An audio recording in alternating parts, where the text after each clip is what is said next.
అభివృద్ధి చెందుతున్న దేశాల మధ్య సహకారం కోసం ఏర్పడినటువంటి బ్రిక్స్ BRICS బ్రిక్స్ కూటమిలో శ్రీలంక చేరడానికి ఆసక్తిగా ఉన్నట్లు ఆ దేశ విదేశాంగ మంత్రి అలీ సబ్రీ చెప్పడం జరిగింది. అయితే బ్రిక్స్లో సభ్యత్వం కోసం భారత్ సపోర్ట్ అడుగుతున్నారు. ఎందుకంటే భారతదేశం ఆల్రెడీ బ్రిక్స్లో భాగస్వామ్యంగా ఉంది కాబట్టి, దాంట్లో ఒక భాగస్వామిగా ఉంది కాబట్టి మన దేశ సపోర్ట్ని శ్రీలంక అడగడం జరుగుతుంది. ఇక్కడ ఇంతకీ బ్రిక్స్లో ఏ ఏ దేశాలు ఉంటాయి? Brazil, Russia, India, China, south Africa, ఈ 5 దేశాలను కలిపి బ్రిక్స్ కూటమిగా చెప్తాం. అయితే చాలా దేశాలు ఈ బ్రిక్స్ కూటమిలో సభ్యత్వం తీసుకోవడానికి పోటీ పడుతుంటాయి, చాలా ఆసక్తి కనబరుస్తున్నాయి రీసెంట్గా. సో అందులో భాగంగానే శ్రీలంక కూడా లేటెస్ట్గా ఇలాంటి స్టేట్మెంట్ అయితే ఇవ్వడం జరిగిందన్నమాట. బ్రిక్స్లో మాకు సభ్యత్వం కావాలి, అందుకు భారత్ సహకరించాలి, మమ్మల్ని సపోర్ట్ చేయాలి అనేటువంటిది వాళ్ళు చెప్పడం జరిగిందన్నమాట.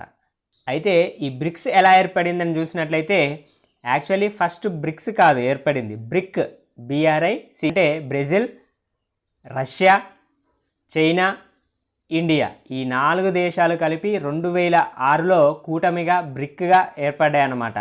అంటే ఈ అభివృద్ధి చెందినటువంటి దేశాల మధ్య సహకారం కోసం ఏర్పడినటువంటి కూటమి అన్నమాట ఇది. అయితే 2010లో సౌత్ ఆఫ్రికా కూడా ఈ కూటమిలో చేరింది. సౌత్ ఆఫ్రికా ఎస్ కదా, సో అందుకని బ్రిక్కి ఎస్ యాడ్ అయితే ఏమైంది, మనకి బ్రిక్స్ అవుతుంది. సో దీన్ని బ్రిక్స్ కూటమిగా చెప్పడం జరుగుతుంది. 2010లో సౌత్ ఆఫ్రికా యాడ్ అయింది. ఈ కూటమి బ్రిక్స్ కూటమి ఏం చేస్తుంది అంటే రాజకీయ, ఆర్థిక, వాణిజ్య, సాంస్కృతిక, మానవత్వ, భద్రత సేవల్లో సహకారం కోసం పనిచేస్తుంది. అయితే ఇప్పటి వరకు ఇందులో 5 దేశాలు ఉన్నాయి. 2024 జనవరిలో మరో 5 దేశాలు ఈ కూటమిలో జాయిన్ అయ్యాయి అన్నమాట. 5 దేశాలు వచ్చేసరికి Iran, Saudi Arabia, Egypt, Ethiopia, UAE, ఈ 5 దేశాలు చేరడంతో ఇప్పుడు బ్రిక్స్ కూటమిలో మొత్తం 10 దేశాలు ఉన్నాయన్నమాట. అయితే 5 దేశాలు యాడ్ అయినాయి కాబట్టి ఈ బ్రిక్స్ కూటమికే బ్రిక్స్ ప్లస్గా పేరును మార్చాలని దేశాధినేతలు కోరుతున్నారు.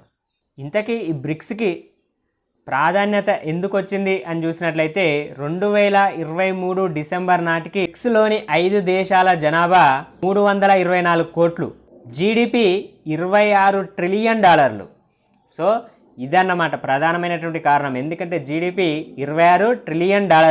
ఇది ప్రపంచ ఆర్థిక వ్యవస్థలో 26% సమానం. సో అదన్నమాట ప్రధాన కారణం. పేద దేశాలకు రుణాలను ఇవ్వడం కోసం 20 లక్షల కోట్లతో పేద దేశాలకు రుణాలను ఇవ్వడం కోసం 20 లక్షల కోట్లతో NDB న్యూ డెవలప్మెంట్ బ్యాంక్ని ఏర్పాటు చేశాయి.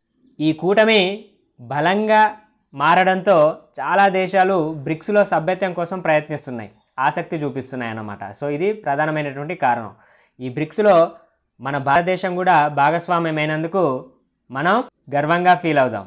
వీడియో లైక్ చేసి షేర్ చేయండి. సో మమ్మల్ని సపోర్ట్ చేయడానికి మన ఛానల్ని సబ్స్క్రైబ్ చేయండి. Thank you.